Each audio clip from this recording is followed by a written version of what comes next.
Perfect. Looking good. Go for gold. All right, perfect. Well, thank you so much for inviting us into this home. Really, really excited to be here.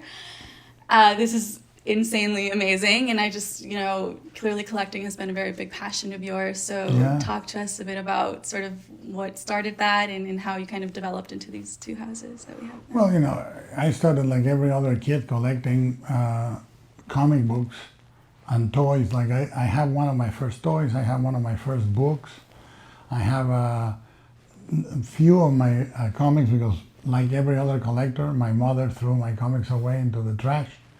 And that starts the sort of protective phase of collecting. You start to enshrine things that are not of value to anyone else but you. Through the decades, those things become of interest of a larger group, and then you are properly a collector. But what you do as collector is you are basically keeping pieces of culture for generations to come. They're not yours. Everything you see was owned by somebody else at some point, except commissioning things. But that's what you know. Look, it's mine right now. Then in a few years or decades, somebody else will buy it from your family, your heirs, estate, whatever. So you take, that's one of the things that weighs heavily on a collector. You are, like I'm guarding pages from Jack Kirby, Richard Corbin, Barry Wrightson, pieces of memorabilia from the Haunted Mansion that are, to me, historical artifacts. They're pieces of audiovisual history for humanity. And this sounds maybe a little crazy, but at some point or another, every great painting in the past was disposable. If you go as back as the medieval ages or the Renaissance, people with money or power, the church, the state, kings, they commissioned things to memorialize things, events, lineage, themselves, their power. So they were disposable. They were the equivalent of a selfie, or much more expensive, of course. But that's what we don't know which of the pieces you're holding is going to be culturally significant. 100 years from now, 50 years from now. So that's part of the weight. And you've been collecting and building these houses out for years and decades. You have two that are full of really, really interesting and amazing items. 2.5. How did you go about maintaining them all this time? How did you build them out? Well, everything around the house, I have two guys that had come and help me now and then, but most of the time I dust, I vacuum, I clean, I take the picture to the framer, I pick it up from the framer, I choose the frame, I choose everything, I arrange everything, I put the books on the shelf, I know where everything is, I put objects next to another object. It's a catalog of audiovisual and three-dimensional shapes. When people say, why do you need all these toys or all these sculptures? It's not collecting. For me, if I have to solve a creature or I have to solve a robot and I have a toy robot that is well made, I see how they did the joint or the plates or the texture, something, and I bring it back and I say, look, this is a good solution. Because no one else does that type of sculpting at any other level. So to me, if I consult a book, I consult a movie, or I consult a sculpture, it has value on what I do creating, as far as finding a solution in a non-linear way. And why is it important for you to maintain all of this yourself instead of maybe bringing in other people who could? Well, you cannot let anyone. The only times when, except for those two guys, anybody comes to help, I find a statue that is missing a hand and is at the base, or somebody, and one person came to help and they were cleaning an oil painting with Windex, and I almost had a heart attack, and that painting is right there. I only dust it, but I don't dare touch it. It's very hard to have someone come in and know why that trinket is important. So it's sort of it's a very bubbled existence, but that's what you do with strange animals. You put them in small environments where they can survive. That's me. And how has it, maybe what toll has it taken on you, or how has it been to have to manage all of this sort of on your own? You know, it's up until the fires, it was much more manageable mentally, but the fires put a big dent. This is the second time, 3 times. The fires have come really close to the house.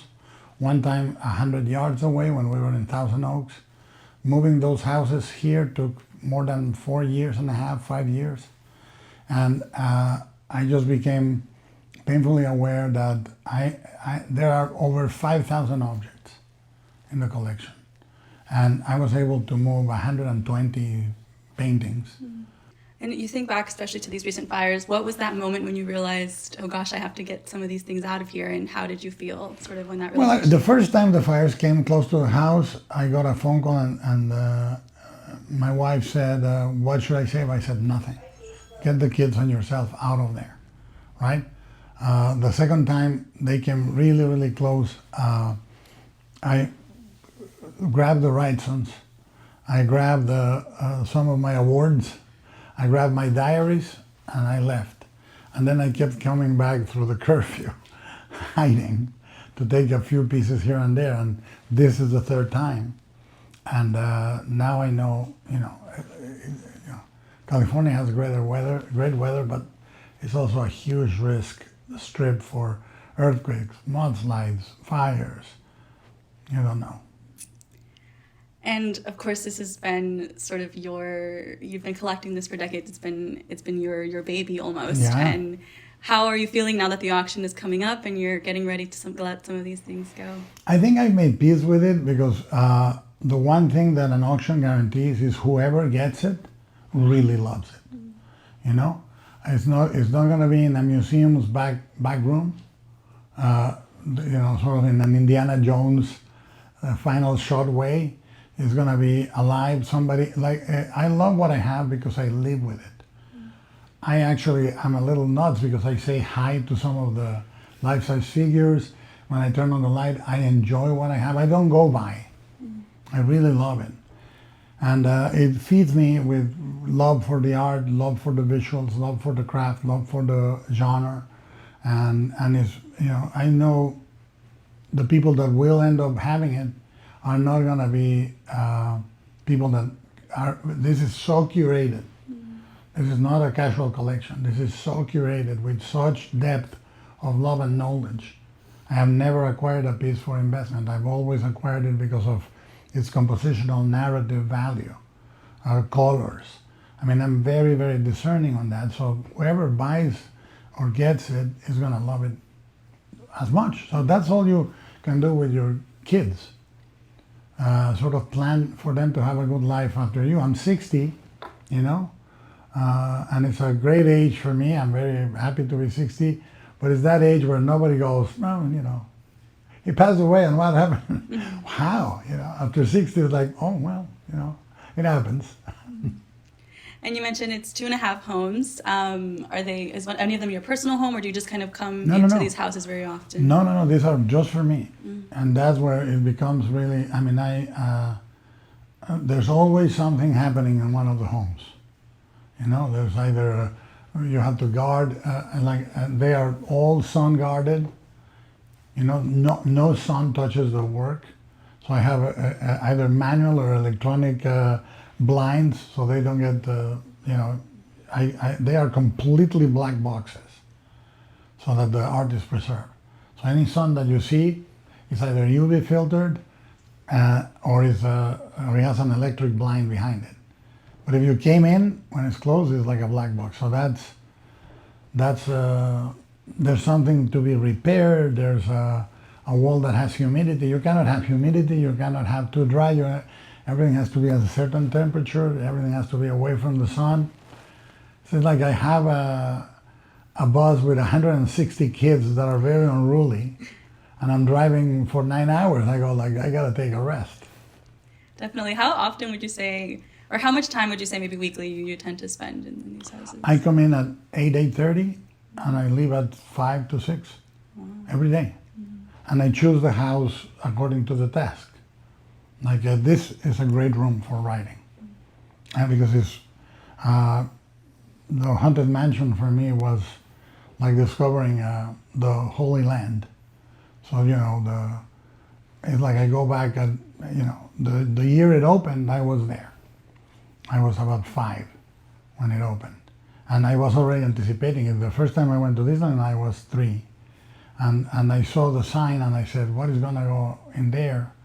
And they said, there's going to be ghosts. And I couldn't wait. So we went to Disneyland every year. And this is like a seminal memory.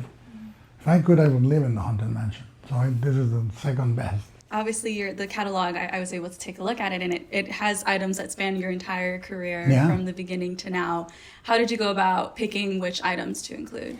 They all hurt, but what Joe and I were talking about, look, this is in reaction to the fires. This is in reaction to loving this thing really much. And I said, well, let's try to recreate at least one thing for every movie, if we can. I think the only one underrepresented is Mimic, and it's because it was not a great experience shooting it. But what I want is somebody to be able to recreate a mini version of Bleak House, and that's the interest. And I can, if somebody likes the way the collection feels, which is a mixture of three-dimensional objects, furniture, and art, you can do it on this auction and the auction that follows. So this one hurts. The next one I'm going to be bleeding, but I think it's a lot of people don't. If you love somebody, you have estate planning, and this is me estate planning for a family that has been with me since I was a kid. Were there any particular items or type of items that maybe you felt most hesitant to let go of, or that were most difficult? Yeah, actually, they probably will not be the most valuable objects, but I wanted to put things I made, drawings I did previous to Kronos, little model kits I put together with my other director friends on Sunday. That's really personal. But Joe and I talked and we said, look, it's not about how much it fetches, it's how heartfelt it is. If you're really saying, look, this is me, then it's very beautiful to be able to say, look, this is a Kronos, the design I made when nobody knew what Kronos was or anything. I hadn't made any movies. And this is a model kit that is done on Sundays. On Sundays we get together, we make quesadillas. I make quesadillas, and we have a good time painting model kits. It's very family felt. How does your family feel about the auction? Are there any items they're going to be missing? Or? Well, my kids have a very expensive taste. I ask them, they say, "Oh, we want this and that." I go, "Oh dear Lord, those are the keystones." But I'm happy keeping them. They. One of them loves Ivan Earl, another one loves Beksinski, another one loves the Bernie Wrightson Frankensteins. Good taste. all my family is very visual, and they're very discerning.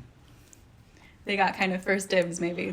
Yeah, I said, well, tell me which ones we should keep 100%. Yeah, I think we are all aware on the spirit of books, paintings. Talk to each other, and they create a mood and they create a reservoir of knowledge, an audiovisual acumen, that the more you have a vocabulary visually, the more you're able to be eloquent audiovisually, and I think these things encompass the vocabulary that I gathered over 50 years of collecting. Yeah, you mentioned this is part one, as the catalog says. So there's another second part of the auction coming. What should we expect? You mentioned it's somewhat harder to part with those items. Well, one of the things I expect to do, if we go that way, is to actually pair things. Like you can see things that are cheap, but to explain why was it collected? Like why? Like my mom gave me this little haunted house. It's, one Halloween. That's why I keep it. Or this little toy. Like there's a Japanese toy that solved the design of the robots on Hellboy 2, The Golden Army. And it was a capsule toy. And to explain that, to really, the first part is, look, these are parts of me. Second part is saying, this is the way I think. You know, this little toy, the curvature of the shoulder, you explain why should you get, like, you know, if you're auctioning a life-size soldier from the Golden Army and that toy together as a lot, and you say, this toy solved this design. You know, to make it gradually more and more personal, because it's not a piece of business, it's not a piece of auction. It's trying to say, you know, outside of the movies, this is how an audiovisual writing and reading works. Because if you are literate audiovisually, and you're literate in explaining it, people learn to read and write film design in a different way. And that's my hope. Definitely. And sort of my last question before we wrap up. Two of the bigger items in the auction are relating to Frankenstein. You obviously have that film that's upcoming, and people are very, very much anticipating it. So how does it feel letting go of those items and then also being able to make that movie come to life? My eye is going to start twitching. Because those two I think were like, you know, I think Joe was pretty cruel. You know, it was. There's a few items that were very hard to part. The Hellraiser cover, exceedingly hard, because it's very hard to find a great color Mike Mignola from that period. Yeah, it simply is, and that's the one piece of art that Mike Mignola said to me, I didn't know you had it. And he, that the Frankenstein, there's a few pieces that were there, but those two are pretty brutal. What was the final push that convinced you to let them? Oh, Joe's good at the slow sell. You know, he pretends to drop it. He comes back a week later. He pretends to drop it, and then he sends an email. And you know, he's like, it's pretty brutal. He would be great at interrogation. You know. It's very good. He has people skills. Well, thank you so much. This was great. All right.